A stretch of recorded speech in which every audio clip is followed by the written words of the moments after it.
الذین اذا اصابتهم مصیبہ قالوا انا للہ و انا الیہ راجعون۔ صدر انجمن، حکم حضرات اور اسلامی بھائیوں، میرا موضوع ہے صبر و رزق کی حقیقت۔ اللہ تبارک و تعالیٰ نے سورہ بقرہ کے آیت نمبر 155 میں ارشاد فرمایا ہے، یعنی ہم تم کو ضرور آزمائیں گے، خوف سے، بھوک سے، مال و جان کی کمی سے اور پھلوں کی کمی سے، مگر ایسے سرگزار لوگوں کو بشارت سنا دیجیے کہ جن کو کوئی مصیبت لاحق ہوتی ہے تو کہتے ہیں کہ بلا شبہ ہم اللہ کے لیے ہیں اور اسی کی جانب لوٹ کر جانے والے ہیں۔ میرے پیارے ساتھی، میرے بھائیوں،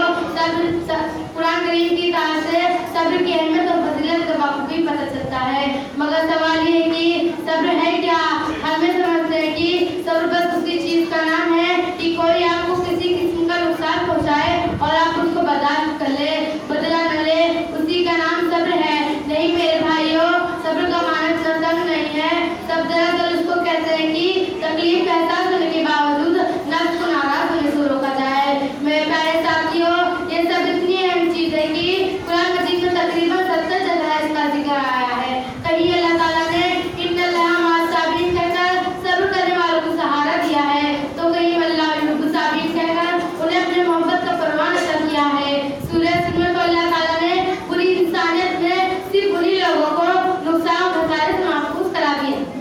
دیا ہے تو ایمان اور عمل صالح کے ساتھ ایک دوسرے کو حق اور صبر کی تلقین کرتے ہو۔ میرے بھائیوں،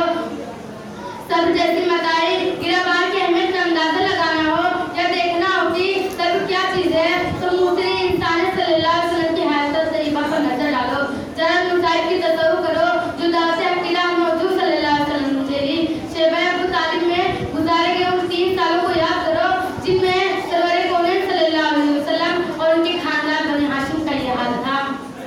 نبی کے حکم کی تعمیل کرنا اور چپ رہنا، نبی کے حکم کی تعمیل کرنا اور چپ رہنا، غضب کو ضبط کرنا، قہر اپنی جان پر سہنا، وہ بھوکی بچیوں کا روٹ کر بھی فور بن جانا،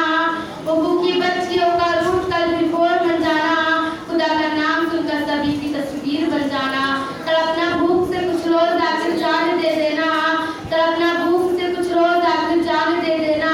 وہ ماں کا قلب کو دیکھ کر چاپ رو دینا۔ گزارے 3 سال اس رنگ سے ایمان والوں نے، گزارے 3 سال اس رنگ سے ایمان والوں نے، دکھا دی شان خلال اپنی شان والوں نے۔ اگر آپ کو صبر و استقامت کا مفہوم جاننا ہے تو حضرت بلال رضی اللہ عنہ سے پوچھئے، جن کو صرف ایمان لانے کی پاداش میں گرم تبصیرت پر لٹا دیا جاتا ہے اور سینے پر نوٹ پتھر رکھ دیا جاتا ہے، مگر کیا مجال کہ بلال رضی اللہ عنہ کی پائے سبق میں لرزش آ جائے، وہ اس قابل رحم حالت میں بھی آدھات کی تعداد دنوار کرتے ہیں۔ میرے بھائیوں، صبر کا معنی مطلب سمجھنا ہے تو